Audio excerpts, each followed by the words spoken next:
Yo, check the mic, 1, 2, Beacon is the name. Lights up the city, ain't playing no games. Joel Simmons and Michael Seville, the vision is clear. Dropping knowledge, conquering all of your fear. Beacon, that's the sound of the future. The main hosts are here, they built the whole structure. Community strong, we rise from the ground. The Beacon power up, yeah, time to look up.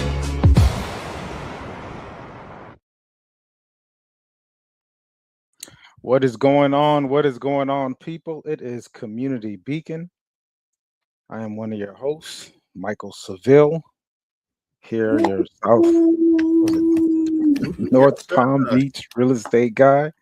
Of course, on the other side of the screen, we got my brother from another mother, D. Joel Simmons. Yes, Been a while, brother. What's going on? Oh, man, all is well. Work, man, work, and the impact thereof of going out in true entrepreneurship. I suppose this is true entrepreneurship, not to discredit anybody who's got a side hustle, if you understand what I mean.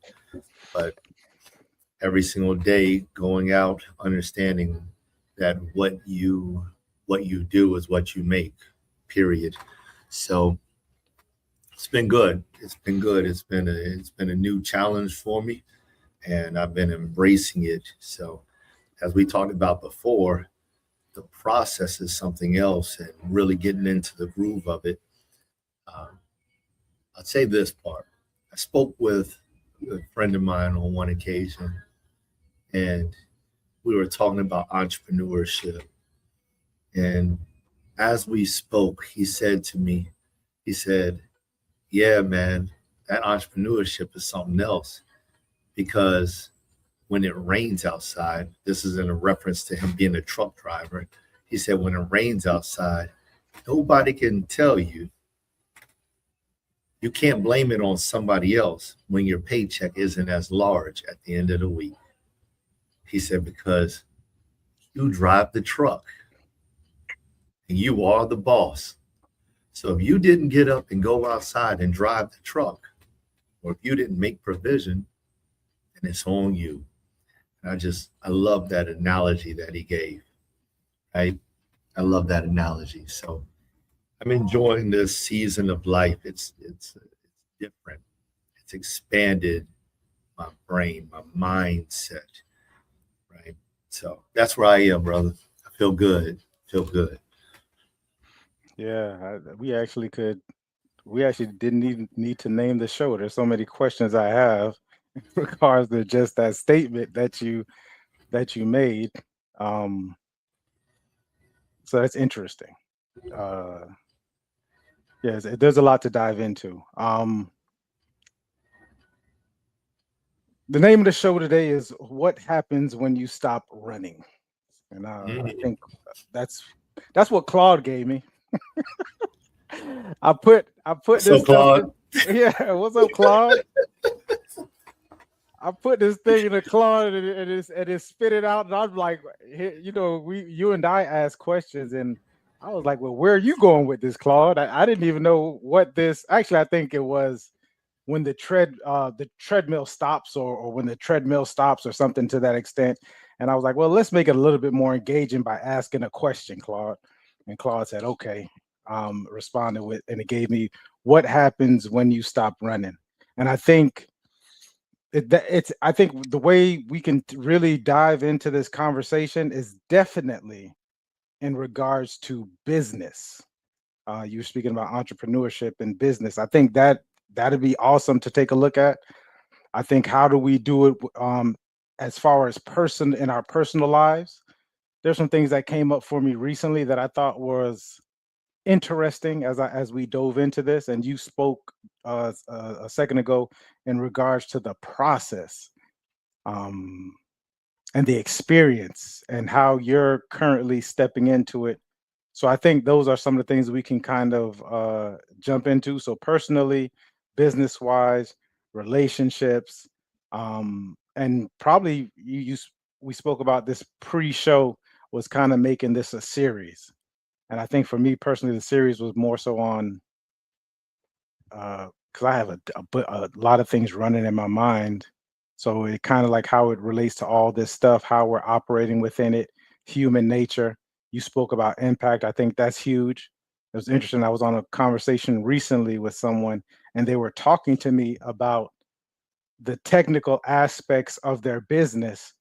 And I think we kind of were saying the same thing. So we were like talking past each other. So I like had to take a deep breath and I was like, oh, okay, you're talking about this. And in my mind, I'm just thinking about impact.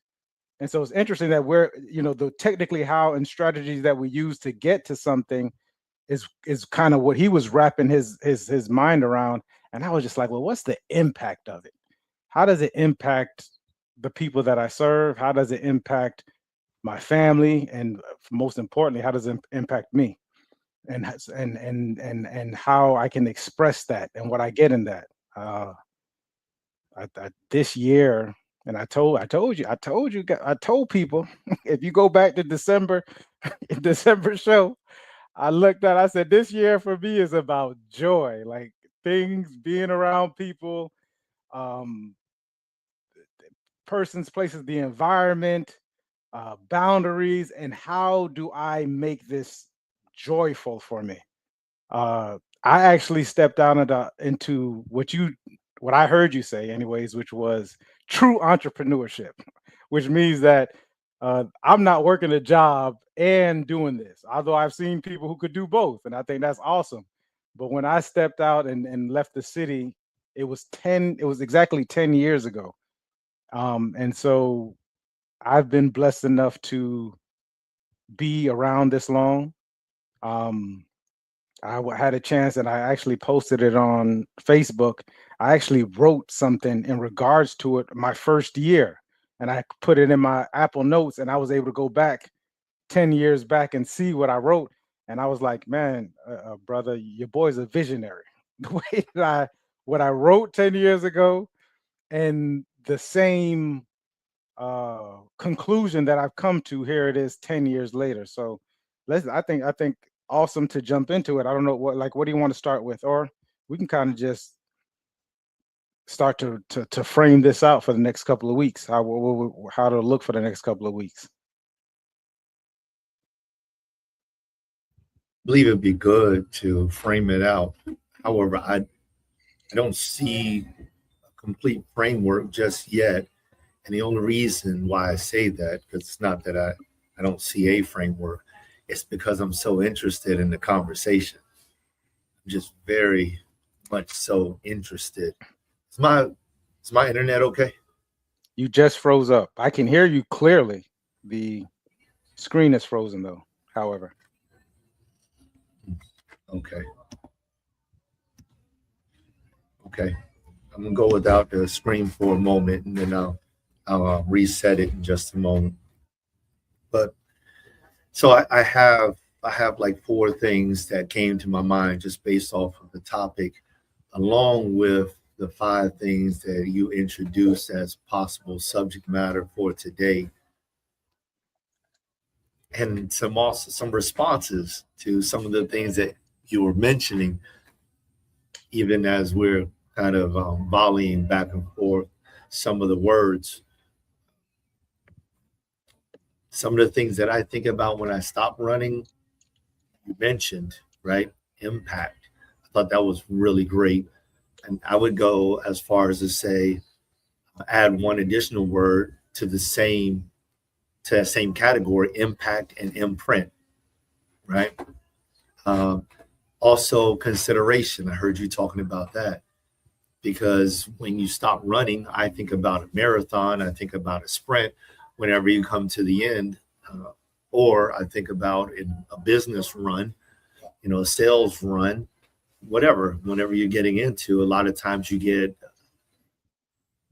people can become obsessed or they can become highly focused. So I also see how life hits the minute you stop running. Life hits. Another category I thought about was just thought manifestation.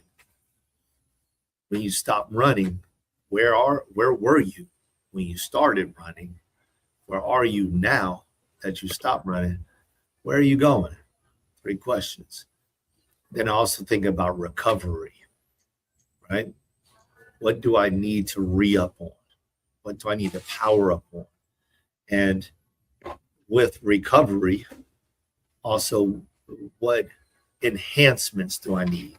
So like recovery and enhancement, I may need to recover from something, but I also may need to enhance something else in order for me to go the rest of this journey. A few other things that I thought about was the December vision this year for you, Mike, was joy, right? And I think that that's beautiful. And so mine was to tenaciously grow. And I know that you've mentioned joy umpteen times, but it was today in the context of this conversation that I actually thought about what my vision goal was. And it was tenacious growth. Like that was the plan for this year. That was the name of this year. And when I thought about that, I recognized that it is exactly what has been taking place. A tenacious growth spurt. So that comes with growing pains as well as growing gains.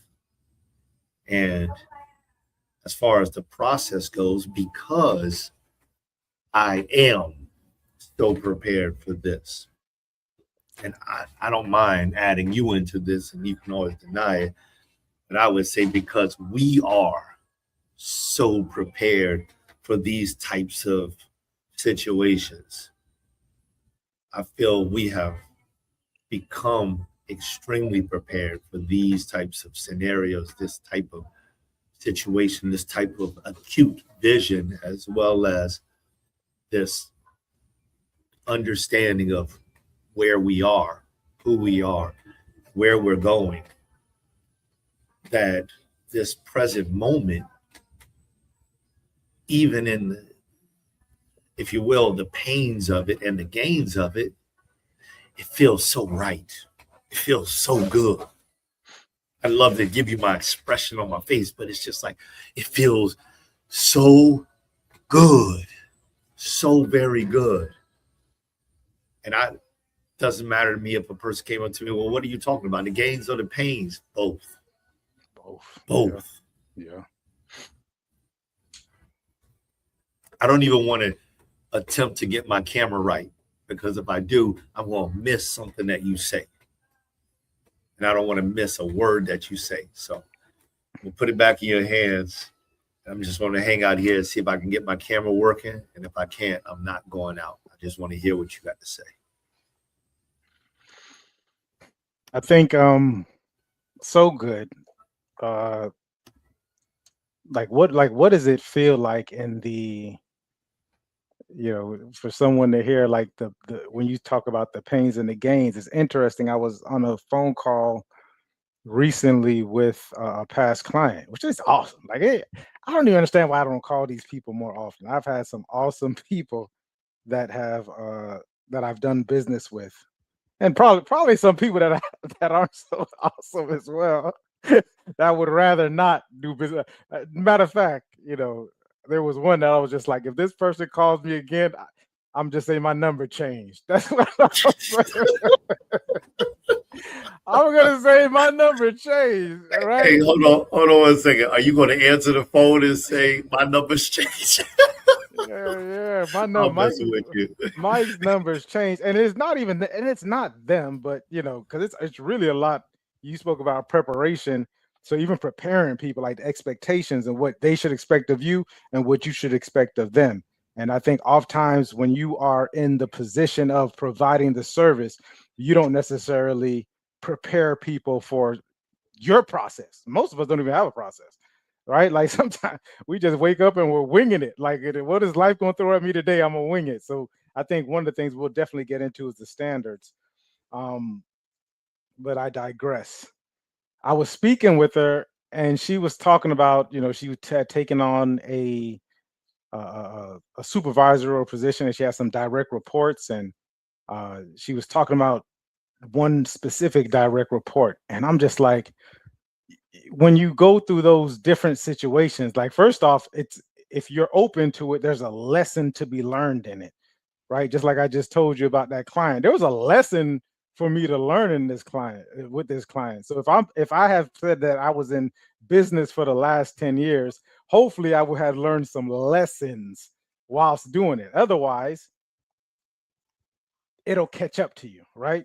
What happens when you stop running? A lot of things will catch up to you. Like we design these, we say we're designing a business. One word that I hear a lot, a term that I hear a lot, overused term now, is I'm scaling something, and then it's like, well, what exactly are you scaling, right? I would advise people in this moment, especially in regards to that, to look at I think it's called he has the 4 quadrants. It's Kiyosaki. It's not Rich Dad Poor Dad, but he took that same concept and wrote a book, and it talks about the different quadrants of where you are within your business.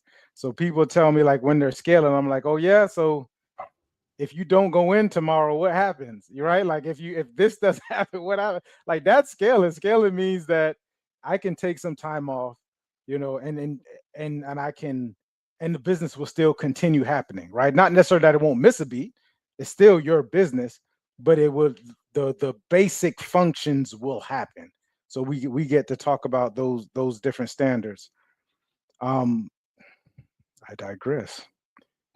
I think when we get into the growing pains of it, I think the growing gains, as you mentioned, like those are awesome. We all want to highlight those things. Those are Instagram quotes and posts that we can put up. But then there's like these little nuggets, because you don't know what you know until you're in the actual process of it. And you can spend your lifetime building something to be quote unquote perfect. However, human things happen. So what is your reaction going to be when this thing happens? Mike Tyson has a famous quote that everyone has a plan until they get punched in the mouth. So now you're actually feeling the impact of what this growing pain is. And you get to go back to your, what I would call like your standards, or not even go back. You get to look at your standards and say, well, how am I going to respond to this thing happening? Because life is happening. When I look at some of the greater people who I admire in business, just from their business acumen and how they, more so how they respond to it, like Lil Duval comes to mind. I think he has like a great way of equanimity, because I know he's a human being. He's having certain experiences, but the way that he shows up, it's kind of the same over through it all. When things are going terrible, when things are going great, he has this same way of being within it, of a, like, kind of processing it.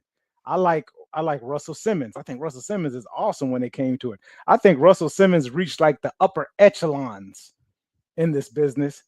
He found out that, hey, I don't necessarily want to be here because of, whatever's going on here. And he was able to go back, and now he's in Bali doing a yoga thing. But he has this, and you still see some negative things come up about him, but he responds in kind. Like he's actually sitting with these different things that are happening. And not to say that he's not sitting with sadness, guilt, anger, whatever, because I've seen him lash out, just like, because we're all human beings, we're not perfect. But then it just comes back to this zen of how you just kind of, you tend to look at these things, especially if you can open up your heart and do it with love. Last one, and I remember reading his book a while ago, and it didn't really hit me until this morning, was Richard Branson. Like I'm looking at Richard Branson, because my thought process is like, well, you have people, because Shaq, I saw a Shaq quote today. Shaq said, you know how we are, you know how we fake it to make it. So I went out and I bought this huge yacht, so I can compete, and even and pretending like it was mine, until he was talking about this 80-year-old guy came through with an even bigger yacht. And I'm thinking about it. I'm like, man, this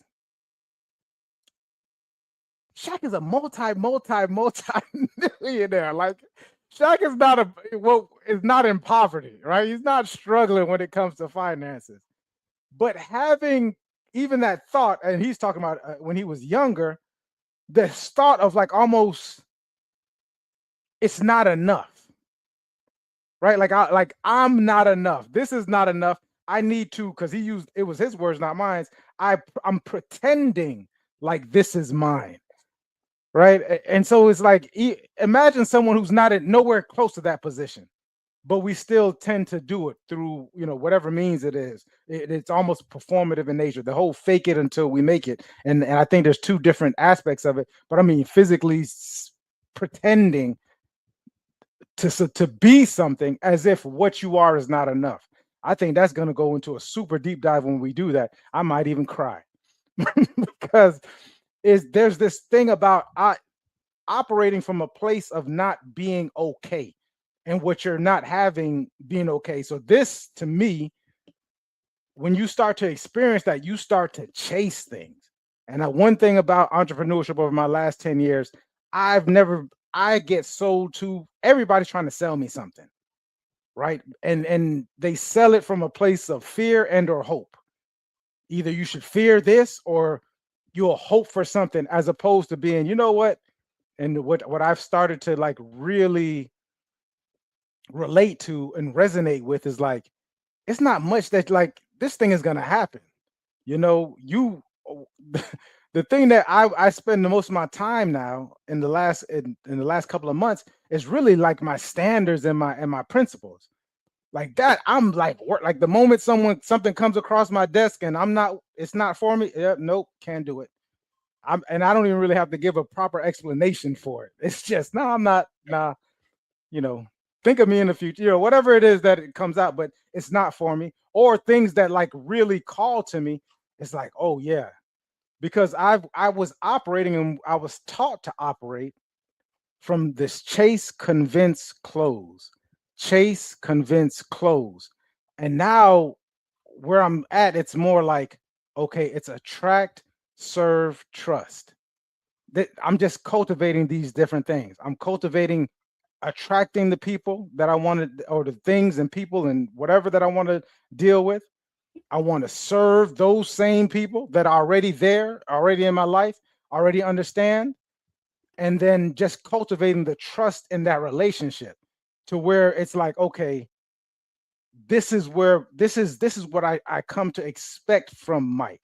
This is what it is. And from that point on, everything just starts to fall from there. It's not a perfect system. Nothing is. And every now I got to remind myself, like, hey, are you chasing right now? Yeah, you might be chasing. Check yourself. Like what's going on? Are you trying to convince somebody right now? Like that same conversation I recently had. I'm like, I think we're both attempting to convince each other of something when we're really just, and that makes us talk past each other because we start to defend and protect points that aren't really even what we're trying to say. It's really gonna, when we talk about impact, there's no impact to it, but probably a little disdain for the person or contempt for the person when we get off the phone, or even in the moment of the conversation, like this disdain and contempt. So this, and then of course closing. Like I'm truly done with closing. I'm almost attempting to convince people not to do things now. Like, are you sure? Like what is this exactly going to change? Is this the right time? Right? You almost have to convince me to continue on with whatever it is we're going, whatever it is that we're doing. And I mean, it's made such an impact on my life, the quality of life. The busyness went down and the productivity went up, if that even makes sense. I mean, the busyness has went down and the productivity has went up. And it's just implementing a couple of these different changes of these different standards. I'm not running around. I'm not, chasing takes up a lot of time. Energy. But when this thing stops, when this thing stops and you have to like take it in, to me, I was disillusioned. It was like, it was the thing like I can't believe it. Like I was in shock of what it was. And getting to the point, I think we spoke about it and you had a different word for it. But fatigue, like the amount of fatigue that you're doing. Like I want everyone to remember the last time. Some of you all, it was today. Some of it could have been, it might be happening right now. where you had to like convince somebody of something, not educate, not teach, not trust, not give them their autonomy, not give them, not create safety, but you were attempting to convince them of something logically. And you could have all the logical steps. You could have done all the research. You could have the stats, right? I'm huge on stats. And this person is just like, nah, this is my favorite, is it? In my experience, when someone says that, in my experience, right? And so that was like this convincing, like, I hear you in your experience. I don't necessarily know if what you're doing is working for you, because you seem to be a little bit disheveled, but it doesn't add up, quote unquote, it doesn't add up. We're kind of looking for the needle in the haystack. I want people to pay attention. This whole social media has us all believing that we're superstars with like 10 views, or even 1,000 views. Like, you people get 1,000 views. But anyways, I digress. The energy that it takes to convince and change, which it'll never work. They may even, this goes to a book that you were reading a while back, and I'm still going through it as my Bible, the Never Split the Difference, and a lot of the principles that were in there. If you're not giving people their autonomy and safety and making it emotionally, and that's emotionally safe, and for them to make a decision, they will go against their own self-interest. People vote against their own self-interest all the time. Like, you say, how did this person get into office and he doesn't represent anything it is, he or she doesn't represent anything it is that you have going on? And the person is just like, nah, and they will find the little things that'll make it rationalized to make it correct for them. And we beat it. Now, we're beating it on each other. We're fighting against each other in regards to this specific thing, but you haven't given them that autonomy. People want that. They want the ability, the freedom to make their own decisions, and they want to feel safe within the decision that they're making, and with you. So you have to create that. So I think this will be an awesome conversation as we move forward with it. I know we got a little bit of time here, brother. So how do you want to end this? And I'd like to say, man, I enjoyed everything that you just said. Love it. I enjoyed also the chase, convince, close versus the attract, serve, cultivate.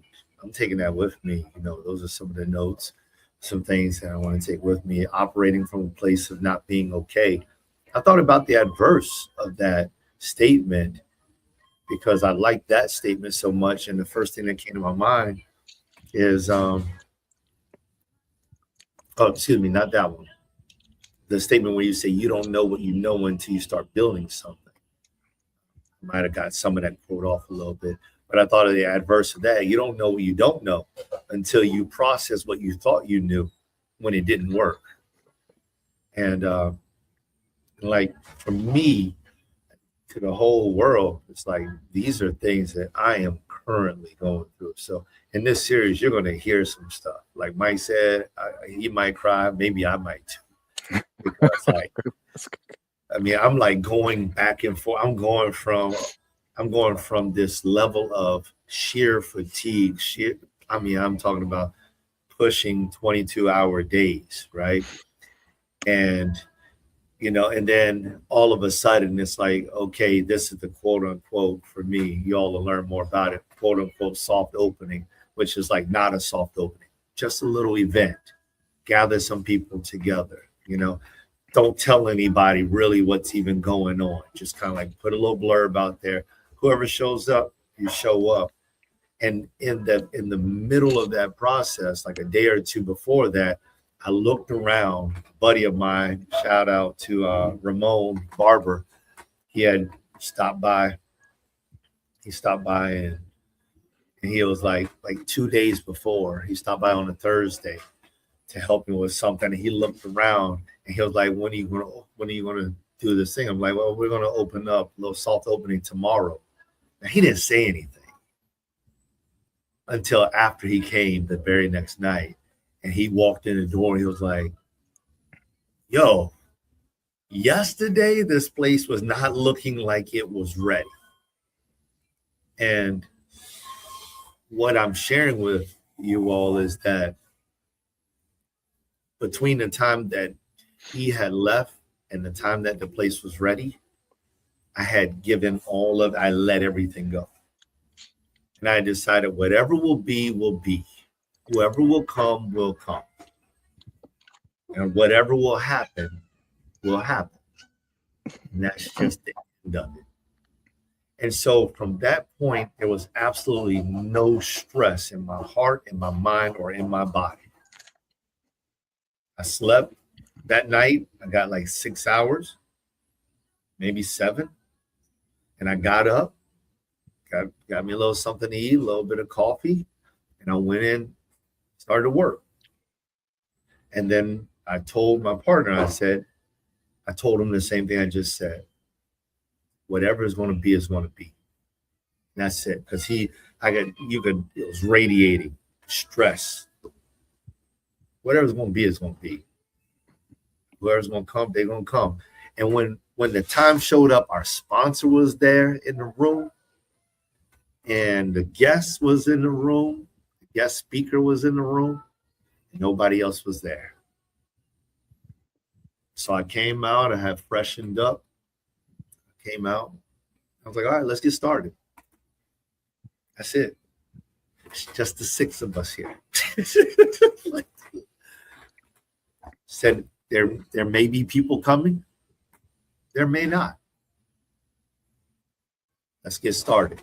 Mm-hmm. As we got started, people started walking in and just sitting down. And people came from as far as Port St. Lucie and just sitting down. And it was a beautiful night. So there's a lot of that in the middle of this. You can hear I was chasing 3 days before that, attempting to convince myself this is going to work. I was attempting to close the entire process the way I desired it. And then that Thursday night, I decided, let it all go. And when I let it all go, I didn't even do the attract part, but I believe I became attractive when I began to start serving people. And when I began to start serving them, it cultivated this spirit in the room so that people that I had never met before said, I just love the way it feels in here. I feel like family. And that opened up the door to new opportunities that now I have been attracting since that day. There it is. I'm gonna let you go, but there was so much in that conversation, man. At first I heard it sounded like surrendering to the process. When you're chasing, convincing, and closing, you're not surrendering to this thing. You're fighting this thing tooth and nail, like you're fighting it. You're fighting elbows and all, buddy. Yeah. Tooth, elbows, knees.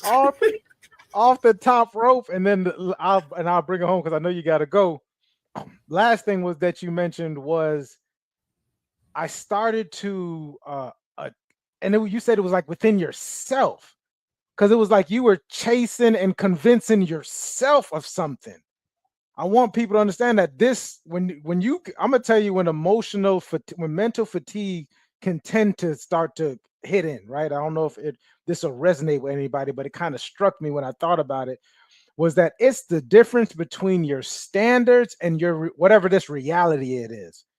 So you're spending a lot of time attempting to not really pay attention to the reality of the situation and trying to pull this thing here. You're steadily attempting to pull yourself and convince yourself that this is what it is, when it's just like if you